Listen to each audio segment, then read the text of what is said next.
Ladies and gentlemen, welcome back. This will be an out of order. This will go in as number 5 instead of number 6. We already did number 6, which was the VPS setup.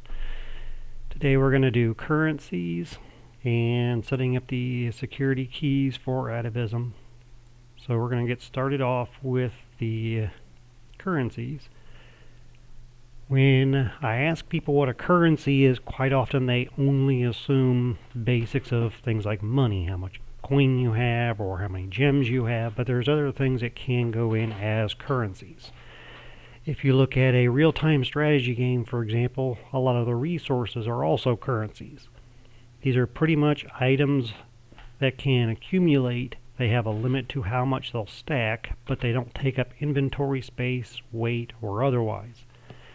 In our case, we have, in the demo, I think you start off with 4 types, or 4 currencies in general, 2 types. You have your premium currency, which you can only have 1, and then you have the gold, silver, and bronze coins.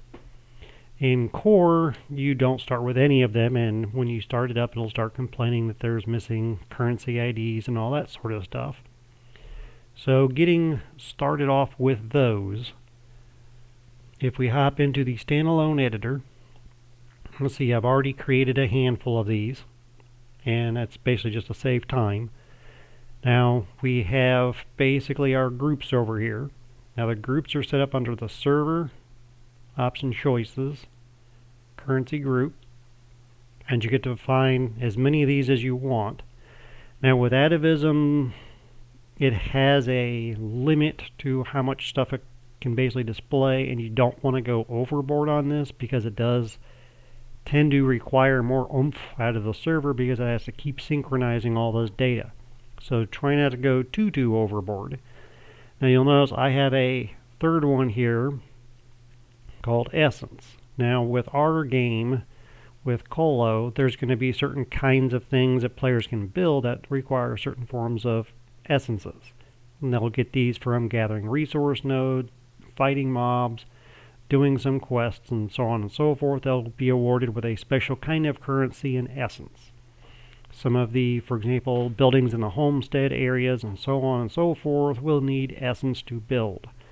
They'll also require other resources and all that stuff, but we'll get into all that stuff later. To start with, we're just going to set it up so we can make the currencies and then see those currencies in the game. So we have our gold, the gems, which is our premium, and then the essence. Leave those, and I'm going to set my one account here up as an admin so I can cheese in some stuff so we can see it working. And then under items, currencies, we have our 3 coins. Now starting off with those, these are basically listed in a particular order, and I think I got the order backwards how I got it listed here, but we'll fix that when we get into it. But currencies have a way of converting or auto adjusting. So it's like if I come into my gold coins, the player can have 999,999.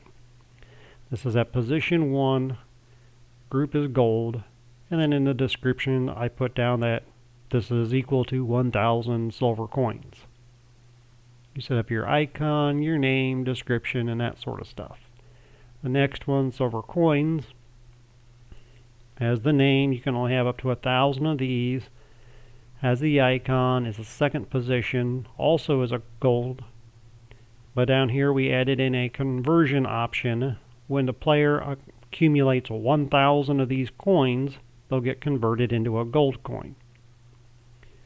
And we put in the auto converts, just so it's automatically swapping back and forth. And then for the slivers, we have the same thing. 1,000 of them goes into 1 silver. And of course, we've got spam in here already.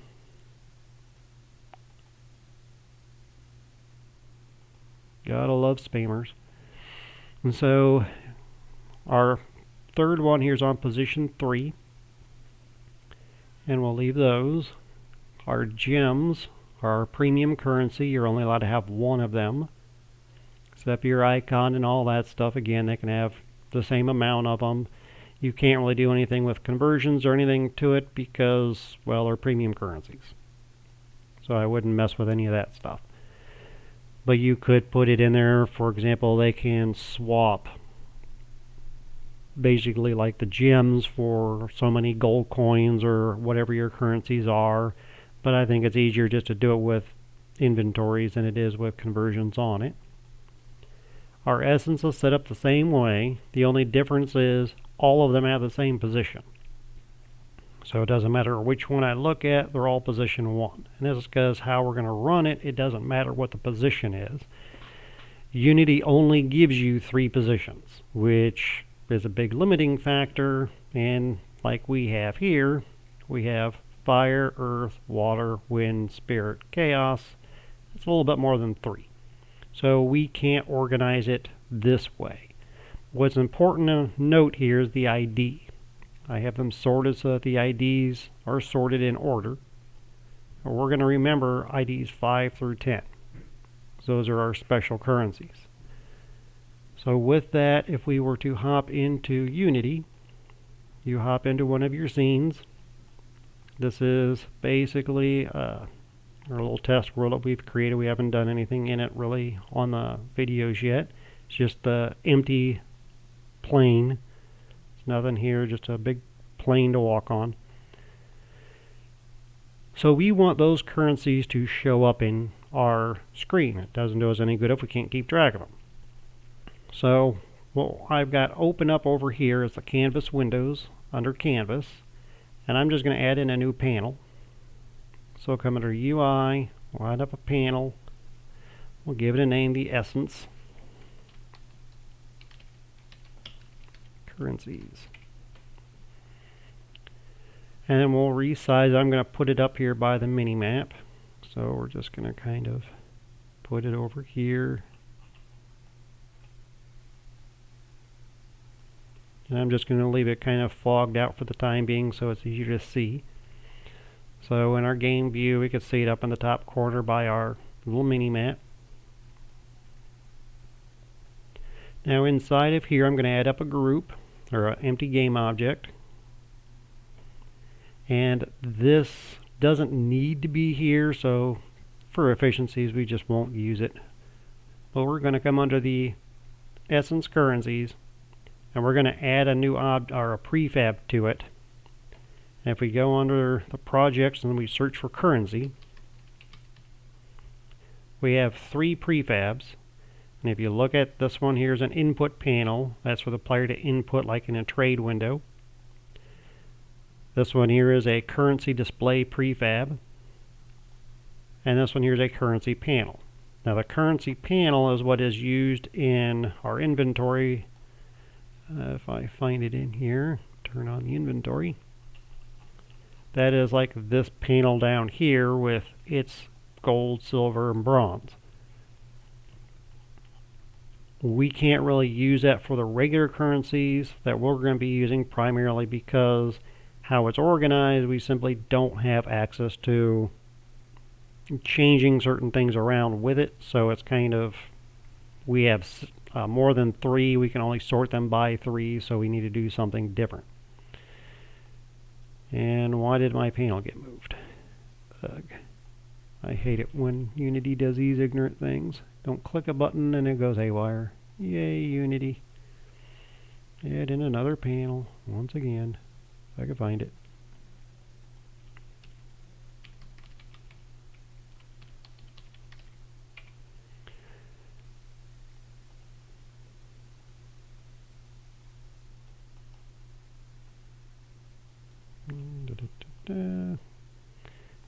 I'm going to set you to anchoring.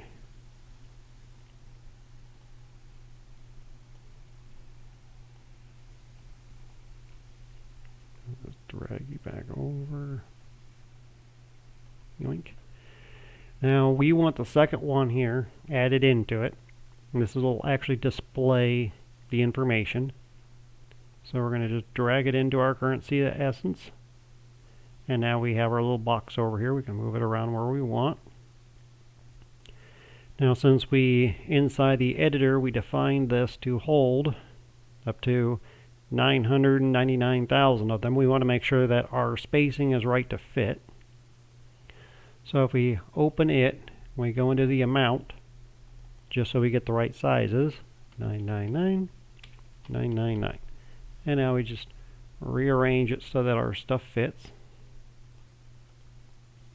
Pretty decent. And then we'll change the background to it so that it all fits. About like that.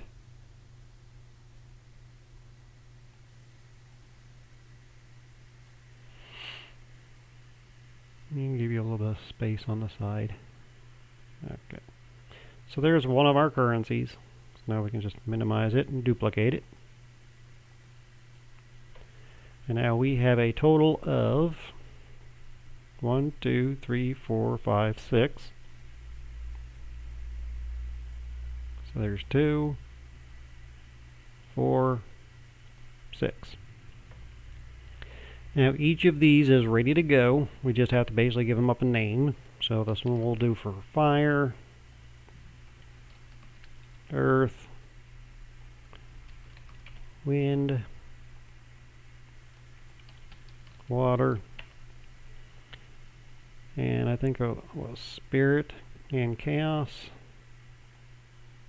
Spirit and chaos.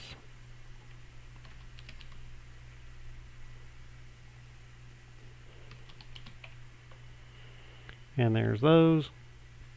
Now, if we run this, it ain't going to do absolutely nothing because nothing's defined to associate with these. Now, we can do this in several different ways. We can, in a sense, add an element to this, but that's going to mess up the prefab. We don't want to change the prefab any. We want to keep it the way it is. So I'm just going to add them into here to our little panel. And if we click on Add Component, we type in currencies, we see that we have a couple of them. We have a currency, which basically represents what these are, which that doesn't do us any good, so we'll get rid of that one. If we go to the second one, this is the one that we want, because it has this part here, the currency ID. Now with the currency ID, that's all those numbers over here. So if I tell it this one is number 5, it's going to see that this is the essence of fire, the limitations, they'll pull the icon and everything on it. So number 5 is fire. And then we can just drag fire over to it, and now it's associated. We can basically duplicate this all we want. So we need 6 of those. 6 of those.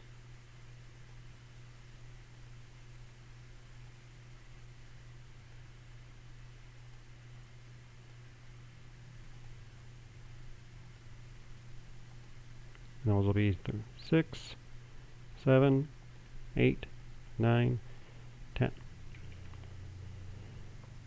And is that all of them? Yes.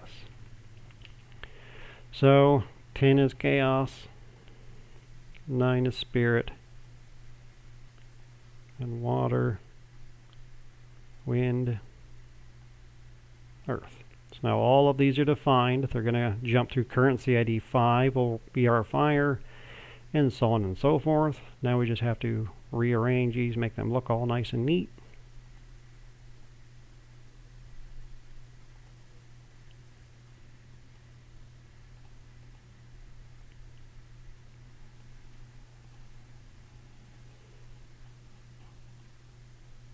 As you jump on me. I'll just add it over here for the time being. So if we zoom in and look at it, we can see its icon, which obviously is the wrong icon, but it's not going to synchronize until it actually logs into the game. So we'll leave that the way that it is for now. We're just going to save it. And I can't remember if I updated the reboot or not, so we're just going to reboot the server. So on a VPS, if you want to restart the server, It's basically the same command you would normally use for the start, stop, and all that sort of stuff. You're just basically adding on a restart. We're just going to run up those.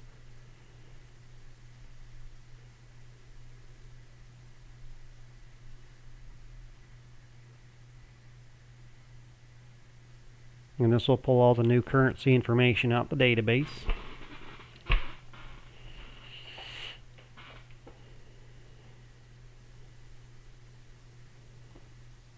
And while that's doing its thing,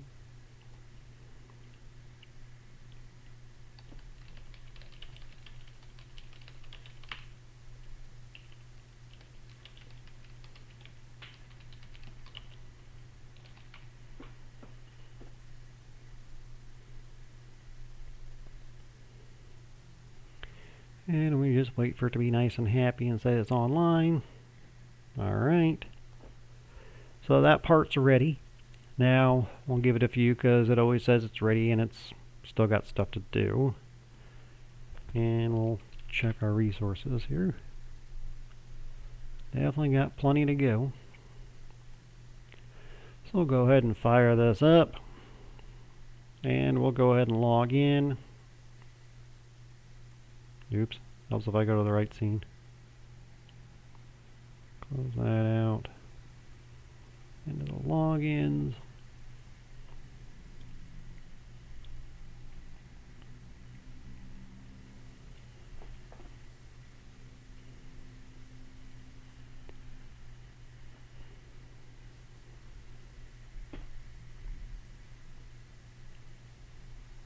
Pop on in.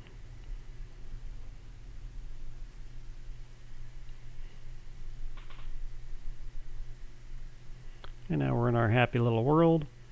And I'm going to make this a little bit bigger so it's easier to see. But our currency is now up top and showing what it's supposed to. So we have none of the currency, but you can see it up at the top there. It's all there and organized and ready to go. And since we're cheating, we can go ahead and check it. And just giving us a gain. We want to set a currency. Well, give us some water. Give us 100 of them. And you can see up there at the top, our water went up by 100. Well, 200 because I collected twice. And you could basically just go through and do it with all of them, and it will update. We now have those currencies. Now what about our other currency? Is that one set up right? Because I think I put them in the wrong order. But if we come into slivers, and we give us 100 of those, yep, that is the right box for it, but it's not in the right spacing. But now if we set that to 900 more, it should turn into 1 silver. And now if we give us 999 more silver coins,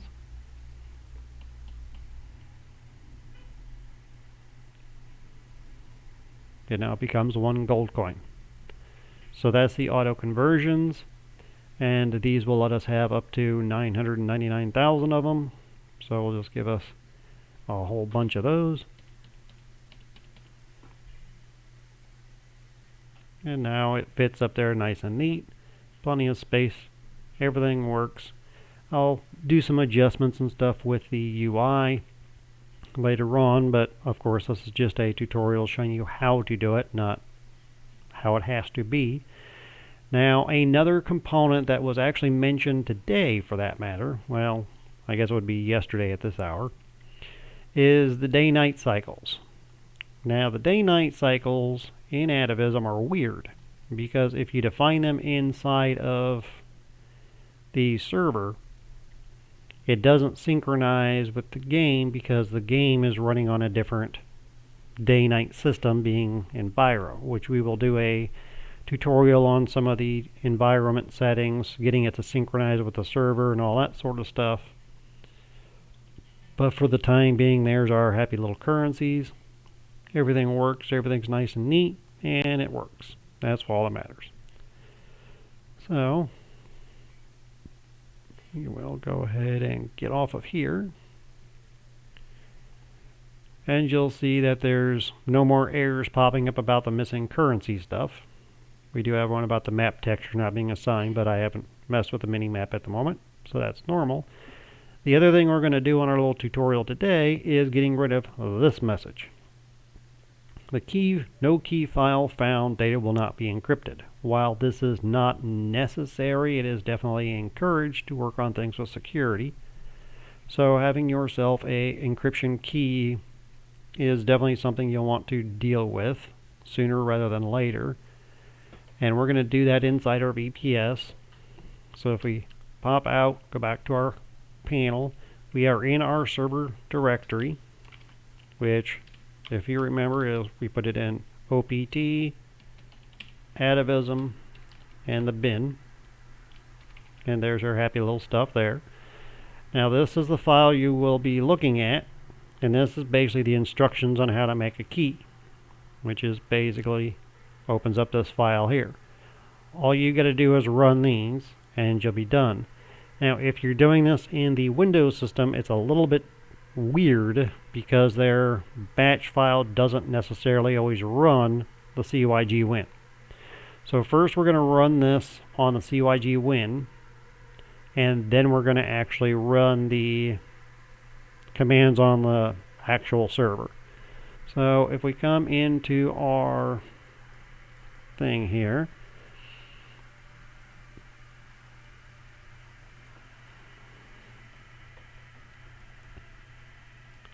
so we need a command prompt. You don't need to necessarily be in as administrator, but I would recommend it because you are doing key stuff. We change over to our Atavism stuff.